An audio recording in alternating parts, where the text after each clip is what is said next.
Welcome in, everyone. You are listening to the Authority Podcast here on the B Podcast Network. Thanks, as always, for being with us. Pleased to have you here today for a conversation that'll be about a really interesting topic here. It's media literacy with respect to social media, teaching our middle schoolers and high schoolers the skills they need to evaluate information in this digital age. My guest is Roy Whitehurst.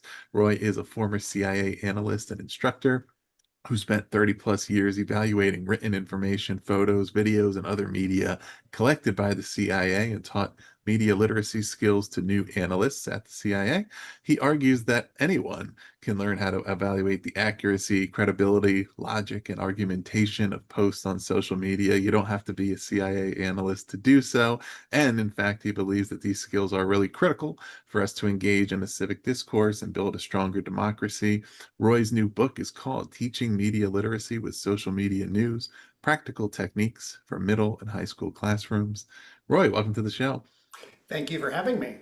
Let's start right here. What motivated you to write the book? And it was after your career there, your main career at least, and now you're into a new type of work. But yeah, what kind of brought this issue onto your radar about the skills and the importance for students and motivated you to be the one to write it?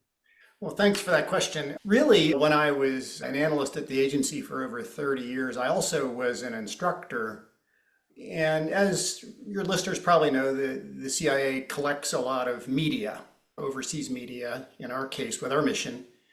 And so the skills that I was teaching these new hires was, and that I practiced in my career was analyzing the media, right, in all forms and making sense of it and evaluating its credibility and then communicating that to our policymakers in Washington. So I got to thinking as I was teaching these classes that these are sharp CIA recruits that recruit, but they do have a hard time understanding what's credible media.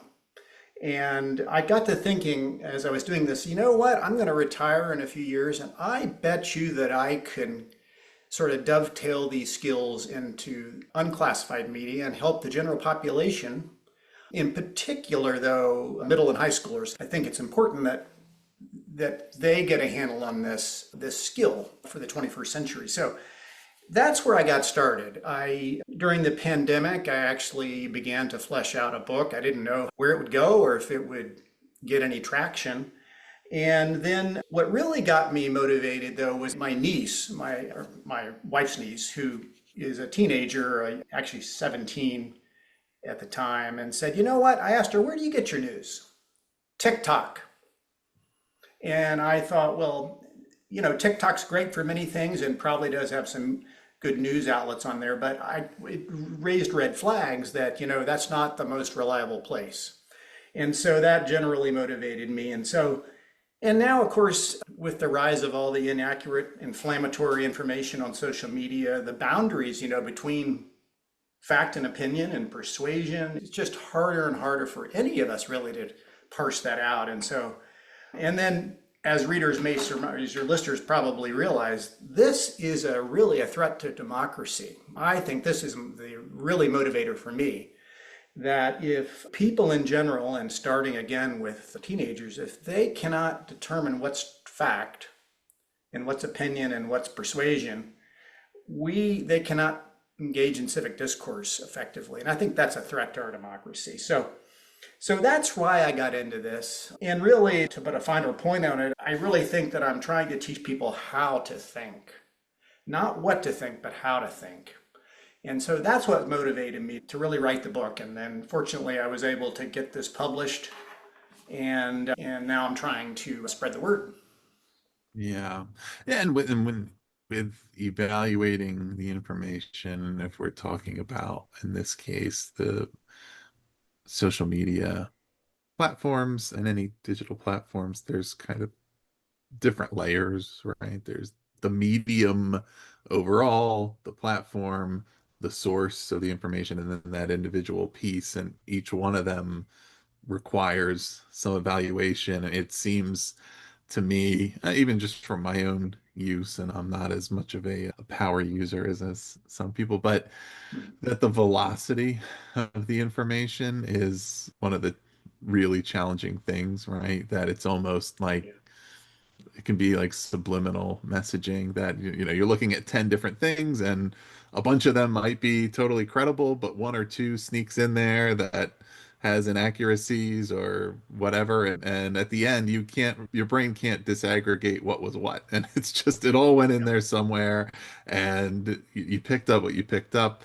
But how important is it when starting out for users and students or anybody to understand what the platform is that they're engaging in, how that platform works, right? What the algorithms are, and all those type of things that, you know, how they interact with user behavior as kind of an initial point of understanding why am I being given whatever I'm being given, and then we get into evaluating what that content is, right? But at Mhm. first, I think a lot of people don't really understand that, and and Yeah, those algorithms have picked up really quickly when social media first rolled out that it wasn't really built that way, right?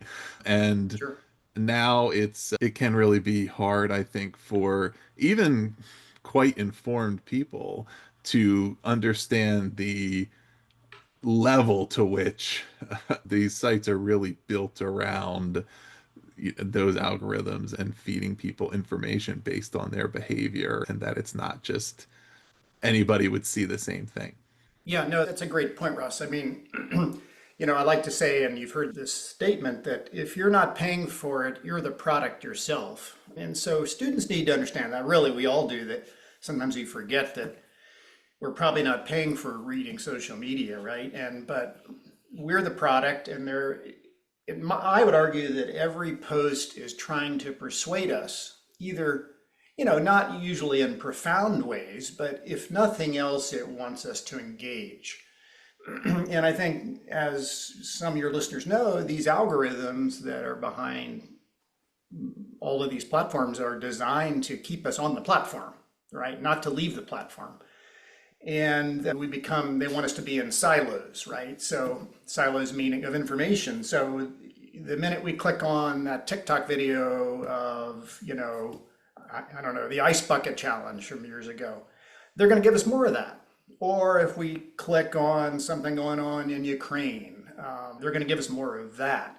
And that's well and good, right? The problem is that it doesn't always give us a wide variety of sources. Yeah. And so I think the silo, and so I think students and all of us really, but students starting out might not realize that. And I think that they think, oh, this is a harmless video. A lot of them are on TikTok, and they're looking at influencers, which are, if they're selling something, they need to disclose that. If they're doing a product review, they need to disclose that. And a lot of times they don't do that.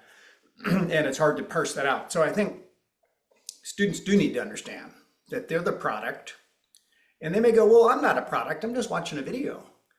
Well, but you are. It may not be selling you anything, but it may be trying to engage you to watch more of them, because a lot of these influencers, talk about influencers because that's what they tend to watch a lot of. They are often paid or something to promote a product. So I think it is important they understand that it's an algorithm that keeps them there, and that how do they get out of it? Well, they have to consciously go to other sources. And we're all in a hurry. Yeah. And I would argue that we shouldn't be in such a hurry. We get so much social media feeds, so much in our feeds, that I think that we don't allow ourselves to slow down and to really evaluate something before we share it. And so I think we need to do that. And I think that would then enable us to then examine the media more closely. Not an easy thing to do, but that's what I would argue. Yeah, and it's also can be fatiguing because it really is a near constant process, right? I mean, even I would love to have you speak about the differences between disinformation, misinformation, and malinformation, and how Hmm. those are defined. But I think even often, certainly within the limitations and parameters of social media and Yeah.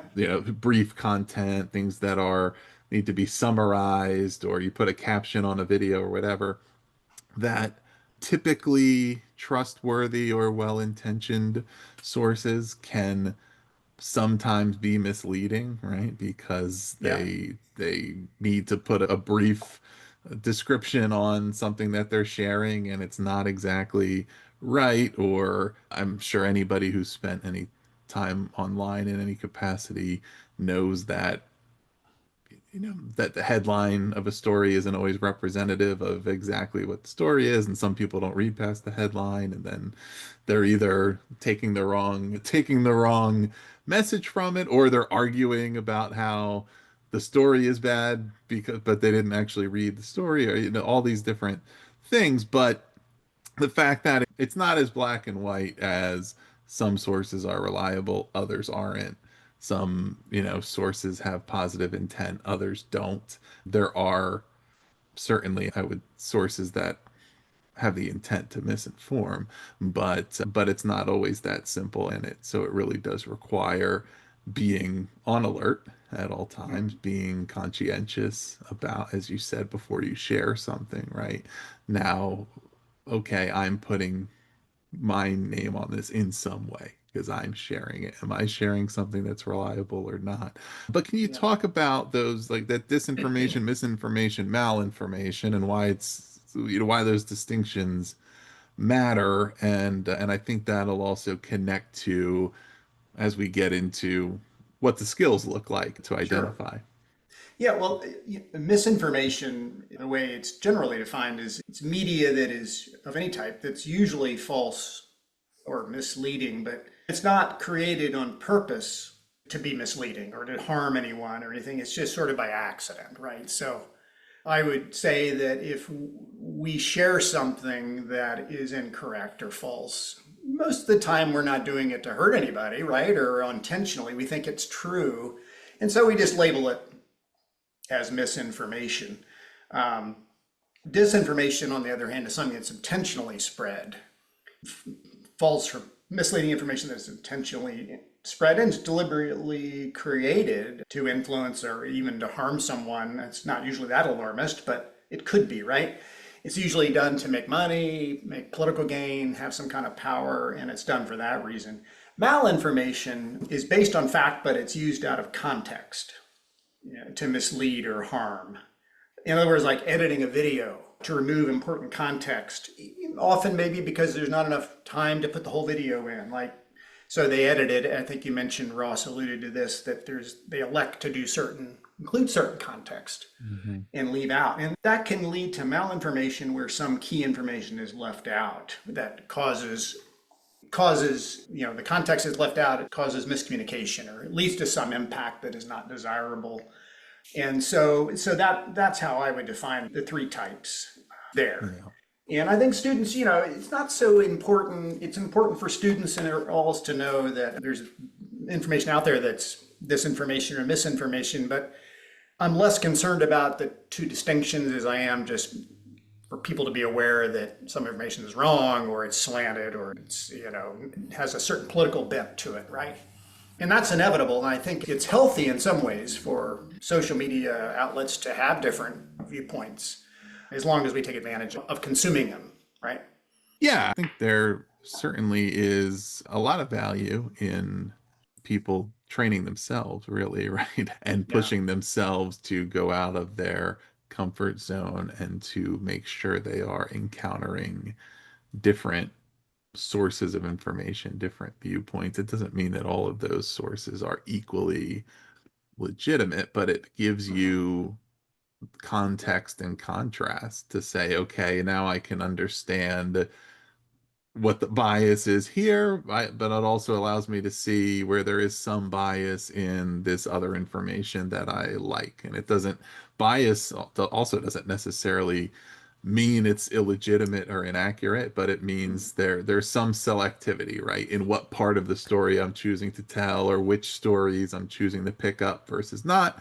And there could be, you know, bias by omission, right? Well, I'm not going to cover that one because it's a negative story about somebody I like or a positive story. So it doesn't mean that this other one that I wrote about or recorded a video about is not legitimate, but it means that I need to have the context for what information is not out there, what questions aren't being asked.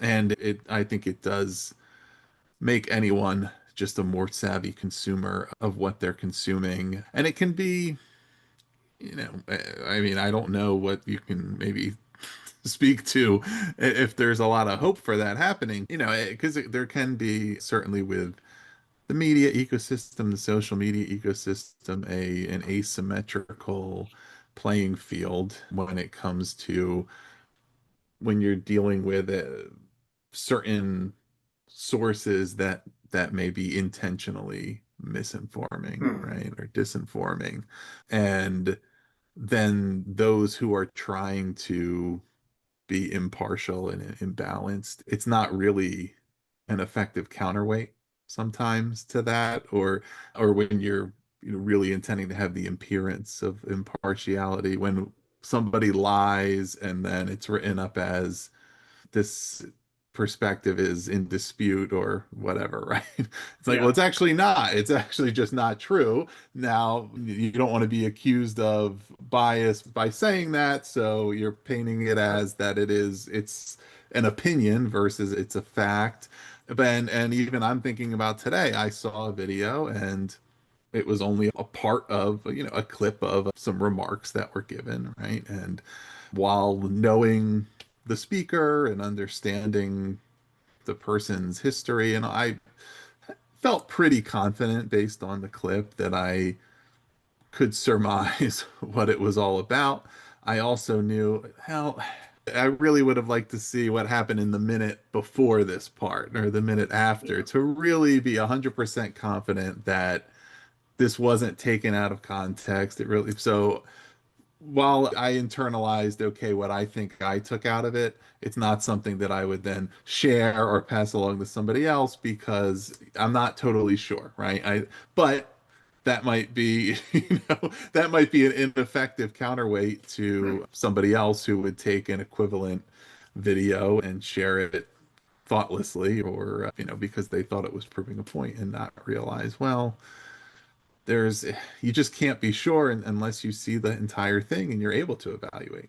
Yeah, it's an exhausting process, and I really advocate for a news media diet.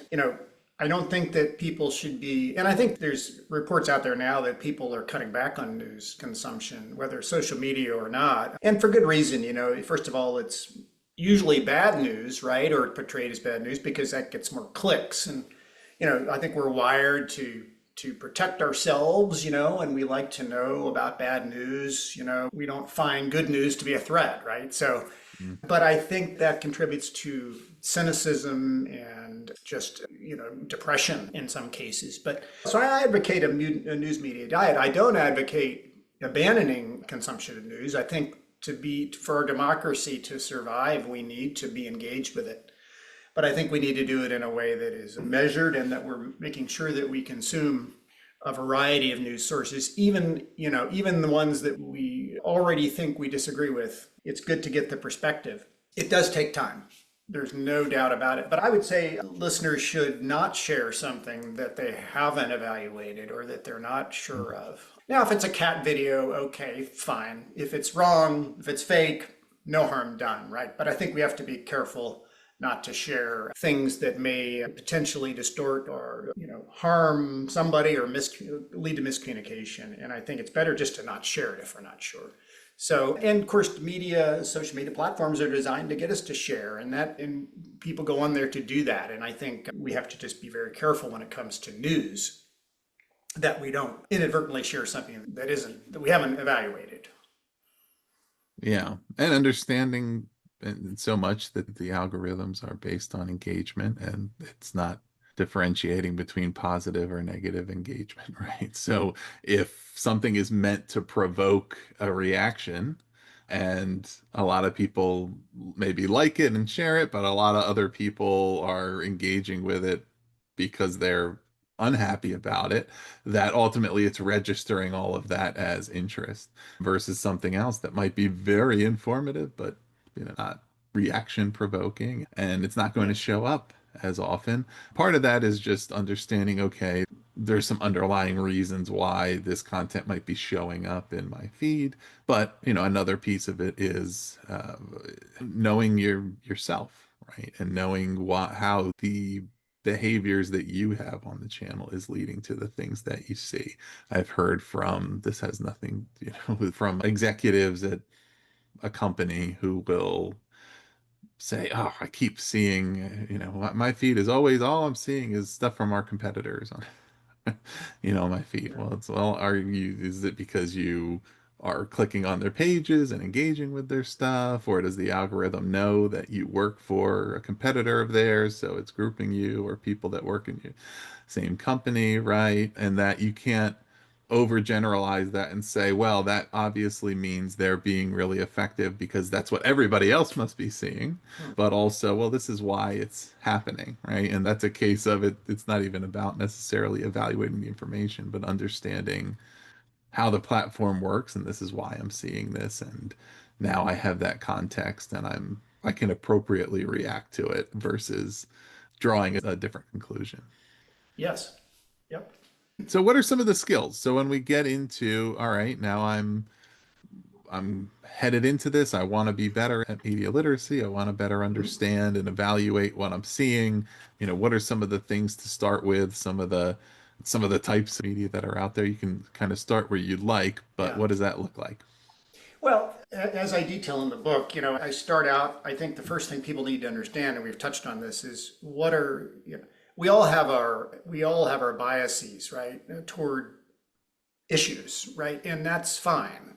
But I have a chapter on basically just boils down to, when we react to a piece of media, that we understand that we're reacting to it and that before we share it, am I feeling a negative reaction, a positive reaction? If it's super negative or super positive and it's on a controversial topic, it's probably best to evaluate it first because that's a flag that if I'm feeling this emotional about something, it may be designed to trigger that, and maybe it's not completely accurate. And so I talk a little bit about that. And then I talk a little bit about what the information and social and media landscape looks like and where social media fits into that. And that's just for context, we have data, and then the biggest universe is data, right? And then we have information, and then it drills down to, well, the subset of information is, entertainment or which some people consider to be news. So I drill down a little bit with a Venn diagram, but that's just for context. And then I get into what visuals, all the visuals that we see out in social media, because that's what draws our eye. And what is a video trying to communicate to us, or a photo, or an image, right? I argue that those things,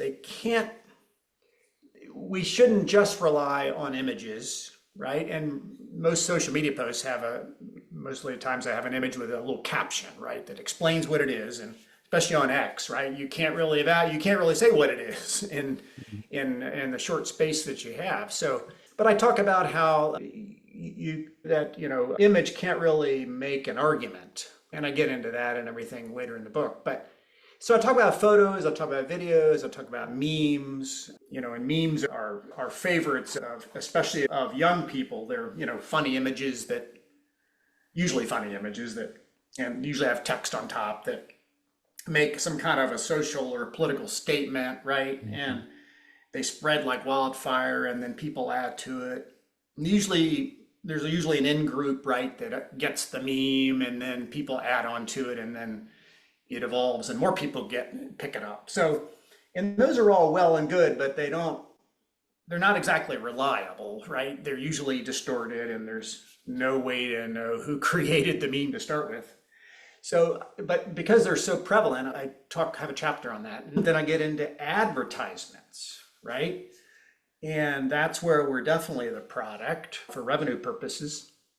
And just sort of ads can be embedded to look in news so that they look like they're news. And sometimes you're supposed to see like the little word advertisement in tiny letters there, but because we're so busy, we often blow by that. I do, and I'm like, wow, this is related to a news article I'm reading. Oh, but it's an ad if I notice it in time, right?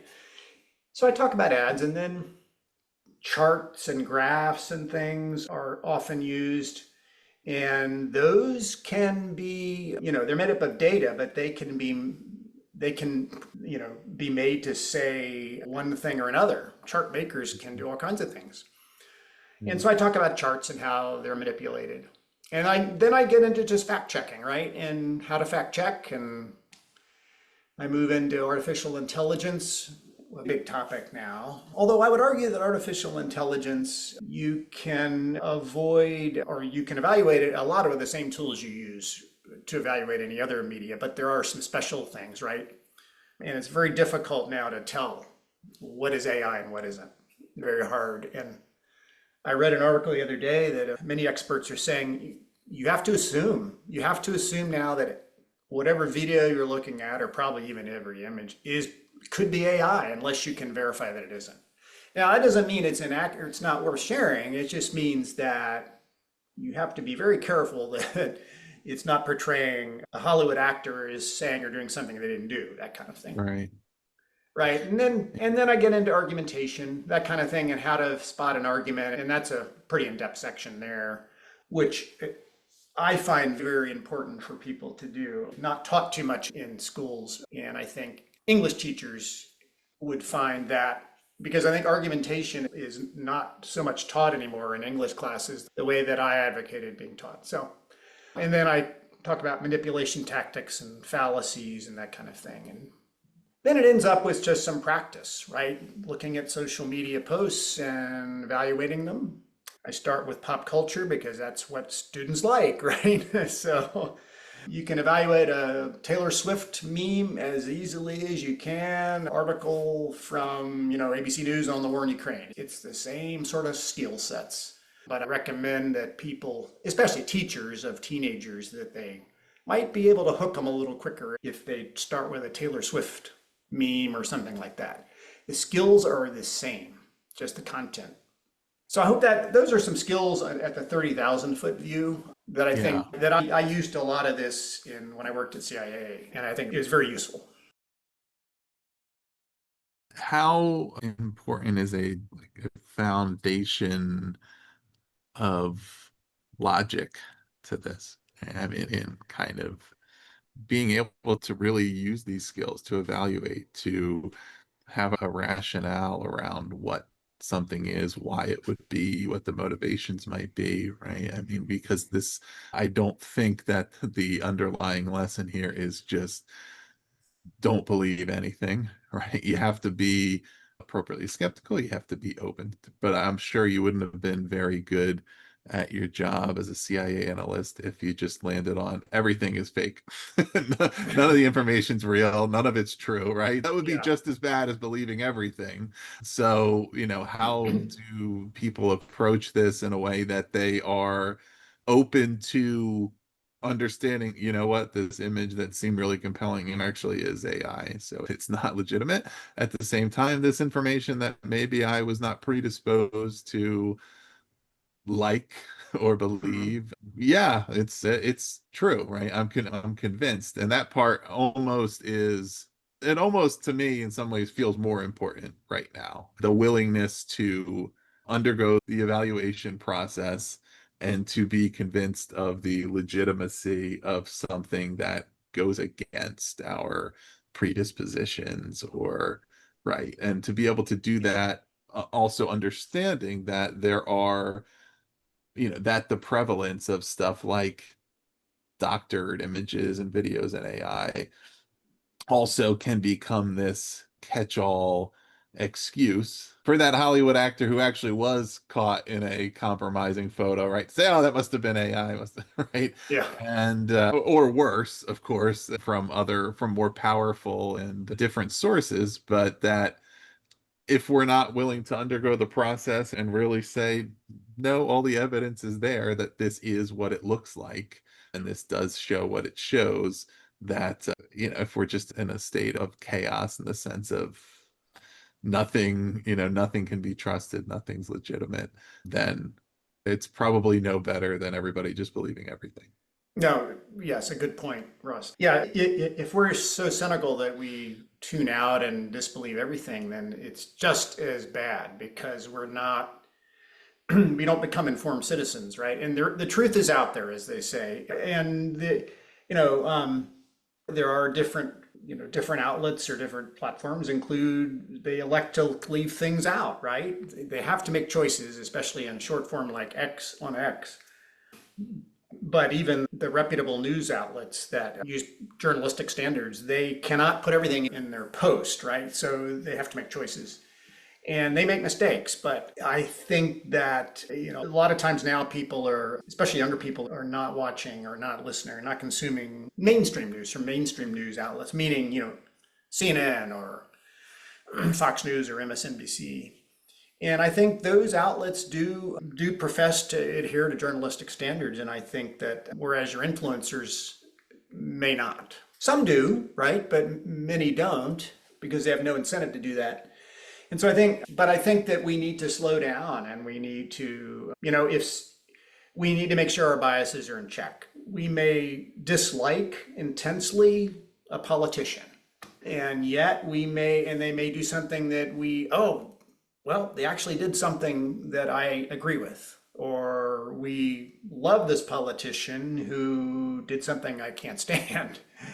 And we may, there's a thing called confirmation bias, tending to believe anything that confirms what we already think about something, preconceived notions about something. And likewise, we disregard any information that might conflict with that. So I think that's a battle that we all face.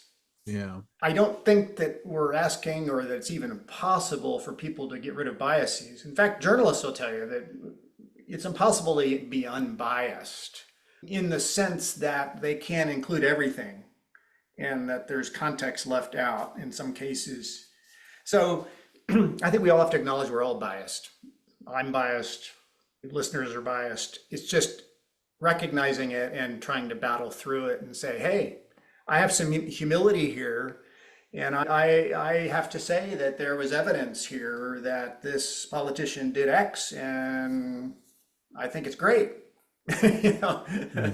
And so it's having humility and then having the skills then to actually go ahead and evaluate the media as objectively as you possibly can.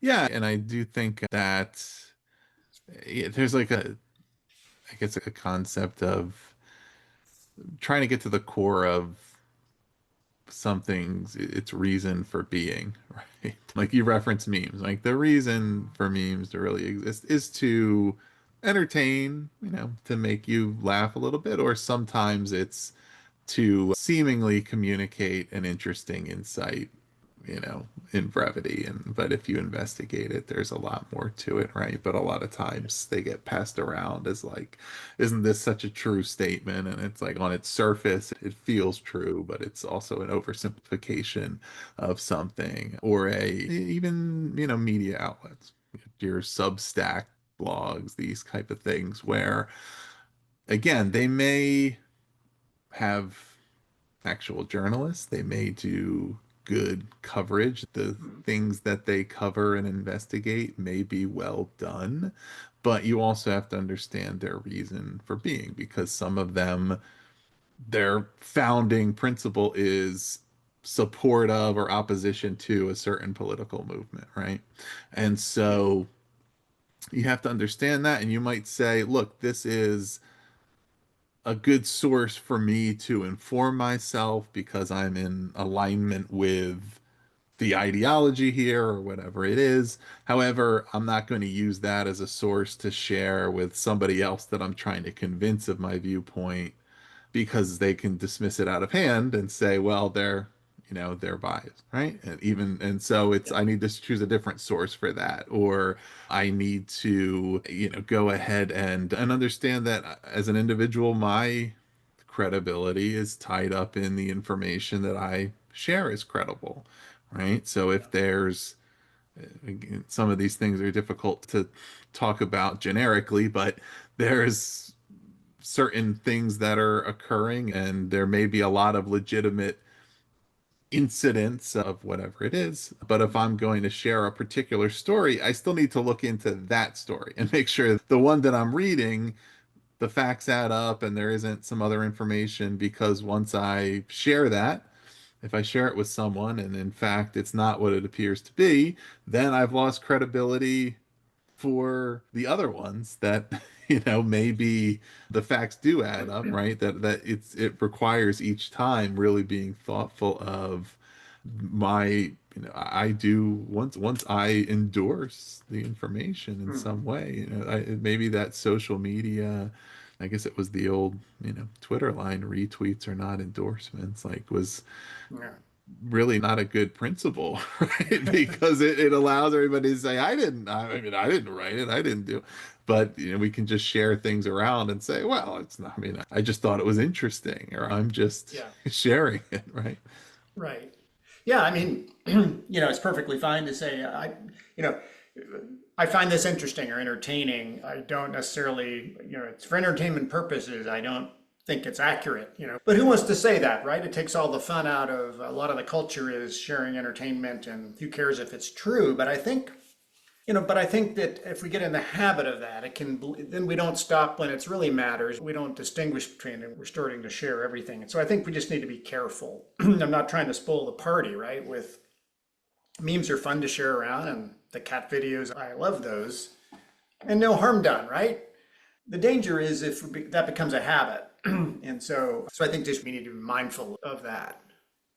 Yeah. Yeah, and there obviously is of course a difference in the stakes of what the news is about and what it pertains to, right? There's listeners who get angry at a sports podcast for being critical of the team. And it's like, well, this show is an analysis of the team and their performance. So they're going to say what's good. You can listen to a fan podcast that is meant to just be supportive if you want, and you can choose, Yeah. and that's being a sports fan, and ultimately like the stakes are low. You can choose what you like. If you want the thing that's more informative, if you want the thing that is more partial, that's up to you. Same thing with if it's about movies or television. Don't get angry at a film critic for being critical of a film that you like. That's one perspective. You have your own. You can find another analysis of it to read that's more positive if you want to. Ultimately, it's up to you what you Yeah. choose to pursue. But then when it goes into, of course, issues around, democracy and society and the economy and all of those types of issues, then it's oftentimes, I think, people can try to apply the same principles, which can lead to some issues. Also, I'm Hmm. curious even what it means, right? When people say they're consuming less news or watching less news, like how they define that. Like you said, students saying I get my news from TikTok, right? So does it Yeah. mean I'm not reading the newspaper? Does it mean I'm not on social media? Does it mean I'm not watching CNN? Right? Yeah. What do people mean when they say I'm consuming less news? Well, I think, yeah, some of the surveys from Pew Research in particular have cited a high percentage of young people on TikTok. Well, and getting news, right? But yeah, what is news, And I think younger folks, teens and so forth, and even into the 20s would define news as things, not hard news, right? Not things like, The Economist or something about, let's take the war in Ukraine or Gaza or something. They view that news, but that's sort of hard news they call it, or I forget the term. But then there's the broader thing they call news, which is entertainment, quite Mhm. sort of infotainment, if you will. So what's Taylor Swift doing today? What's Travis Kelce and Taylor Swift up to today? They would say that's news, and that's fine. I think you can define it broadly. It's informative and that kind of thing. But so I think that people, when you look at those surveys, you take them with a grain of salt too, because it depends on how they're defining the news. But ultimately, it doesn't matter so much. I think it matters that because the skills will be the same if you know how to evaluate it and make sure you're not sharing things that you haven't looked at closely and you're not sure about and it's controversial. That's all I'm advocating, that we say, wait a minute,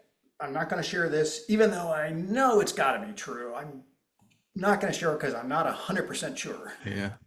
Based Yeah. on your experience with this, are there certain things that today's students, Gen Z, younger people, are better at or more challenged by with respect to media literacy. Of course, they're native to these platforms, so I'm sure there's certain ways in which that benefits them. They're quick to spot certain things and they understand it. I'm sure there's other ways in which it removes some of the context that they need to learn in order to go about evaluating. Well, I advocate that, and I don't obviously, I mean, I did it when I worked at CIA. I advocate for creating media. That's how you learn what accurate media is and what isn't if you have to create it yourself. And that's what they are very good at. Students, teenagers, and so forth, and young adults are very good at creating media. They're not so good at navigating it or evaluating what's already created, but I think they're very good at creating it. And you can learn a lot from, you know, you realize, oh, I can make some really inaccurate media if I want to, or I can use Chat GPT or DALL-E or Sora, one of these new platforms, generative AI platforms to create all kinds of things. But I think that, it's something that people just have to be aware of. But I think they're very good at doing it. I think young people are very good at creating those things and feel very comfortable using them to create things. So these chatbots and video creation, AI tools, I think they're very good at that. And I think that teachers should do that. I think they should encourage them to make media because I think they'll learn what good media is and what bad media is just by going through it. It's like a doctor, I guess. To be a medical doctor, you have to look at sick people and you look at well people. And I think the same applies. Do you feel like, so for a teacher who is maybe not super confident in teaching this, do you feel like they can basically follow along with the book? Are there things that they should be thinking about or diving into to make sure that they feel, really confident to step into teaching students through media literacy? Yeah, well, I think that, that's why I recommend that they start out with some pop culture topics because I think that's engaging for students. In fact, they can often ask the students, well, what do you want to evaluate? They know better than teachers would, or at least some teachers. And so I think you can start there, and then I think, but I don't advocate, I don't advocate staying there. I think you need to dive right into well, let me back up. I think that's teaching civics. And you say, well, it's not a core competency in social studies. Well, no, but civics. And sometimes these pop culture topics can overlap with social studies topics. But then I think you need to, you can use it to teach core, social studies topics, U.S. history or whatever it is. You'll find plenty of media, social media out there on that stuff, especially when holidays come up. I have a calendar in the book, and I keep my own calendar of social studies events or holidays, and a lot of them are social studies informed topics. You can use them as markers or as occasions to then introduce a social media topic. You know, you can find plenty on Thanksgiving, for instance, the pilgrims, you can find them on, then you can move into Super Bowl ads. When January comes around for the NFL Super Bowl, there'll be plenty of ads. And so I think these don't have to be controversial topics politically, but I don't think they should shy away either. I think they can get topics from a variety of political viewpoints, and the skills will be the same. Let students evaluate them and come up to their own conclusions about them. As long as they're gathering the evidence to the extent the sources that are behind these memes or behind the post. If there's evidence to support it, great. You don't, and whether they agree with it or not, is the evidence there and does it make an argument that's convincing? So I don't think they should shy away from it. I think if you're picking a variety of topics and letting students pick some of them, at least in the beginning, I think that'll go a long way to making it something that'll be useful and shouldn't be too intimidating. Yeah. It feels like anybody, even one who is pretty skilled, pretty informed at this, that in order to do it and to do it effectively, you have to be willing to risk being wrong from time to time, right? And then recognize that, correct it, admit it.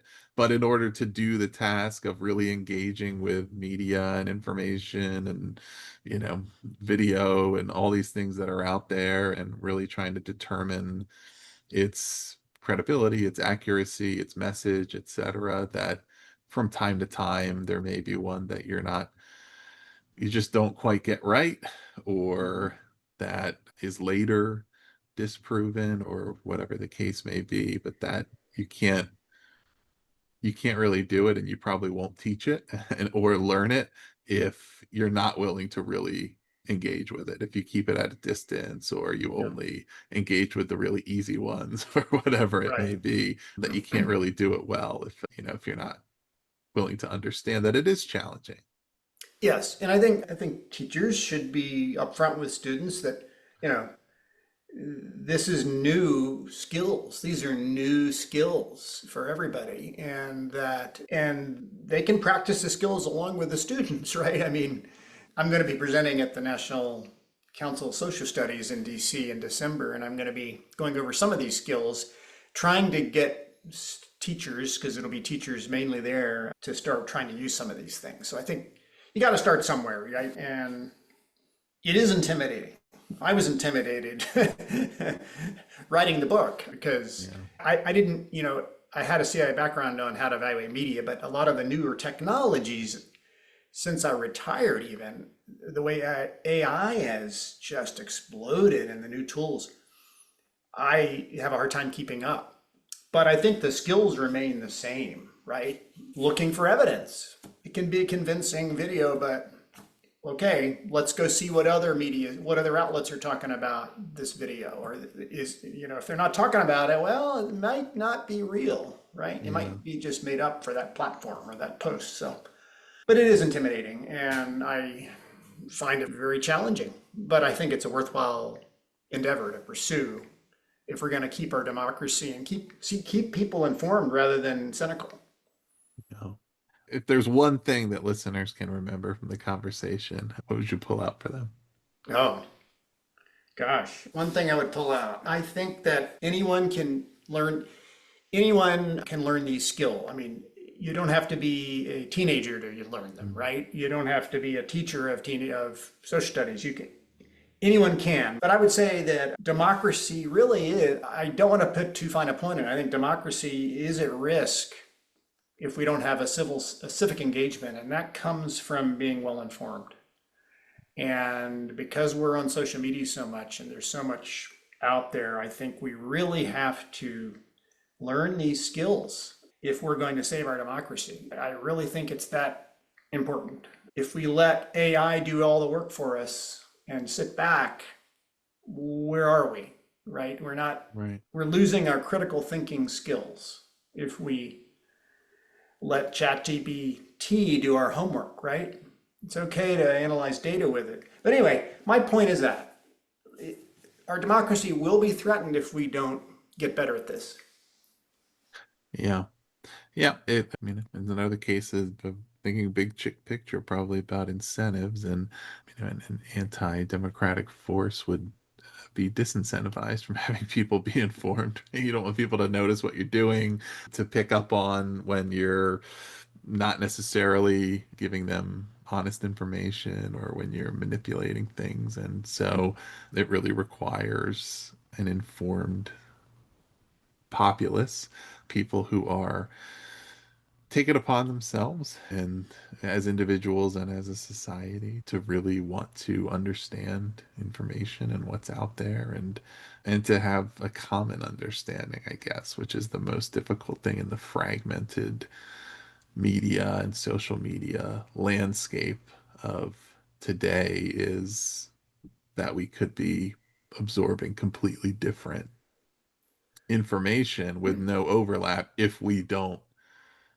make sure that we are going out and seeking and understanding, what are other people seeing, what are they learning about, how do I relate to that, how does that inform what I know. But it truly can be, completely polarized in that sense, if everybody just sticks to what they know and doesn't think critically about some of these issues. Yeah. So you also have your website, medialiteracysleuth.com. I figure that's another place you might want people to check out. But what can listeners find on that website? Is there anything else you want to direct them to? Well, the website what I do there is I periodically, not a particular schedule, I will upload evaluations of social media posts. I try to do a few every so often. I'm going to try to start doing a few more and more frequently. But yeah, I apply the skills and I just do fresh content. And I try to pick pop culture topics. I try to pick social studies, civics type topics. So they can go there and learn that. I also tell a little bit about where I'm going to be speaking. So I have to put that up there. It's not there yet. I'll be speaking like I said, at the National Council of Social Studies conference here in DC here, December 5th and 6th. I'll be there on the 6th. And then I have a page for my book. So you can find the book on Amazon if you're interested. And yeah, that's the point of the website and /blog. Excellent. Well, listeners, you can check that out. We'll put the link below. It's medialiteracysleuth.com if you want to read some of what's on there, some of the analyses of pop culture topics and other media that you might use in your classroom. If you're a teacher, you might share them with anybody that you're working with, any students, young people in your lives. You also can find the book, Teaching Media Literacy with Social Media News from Routledge Eye on Education. We'll put the link to that below as well, or you can find it wherever you get your books. If you have not already, please do subscribe to The Authority for more interviews coming your way every week. And if you're enjoying the show, we really do appreciate those 5-star Apple, Spotify reviews wherever you're listening. They help new listeners find the show. So all of that is there for you. We'll put the links below, make it easy for you. My guest today is Roy Whitehurst. Roy, thanks so much for being here. Thank you for having me.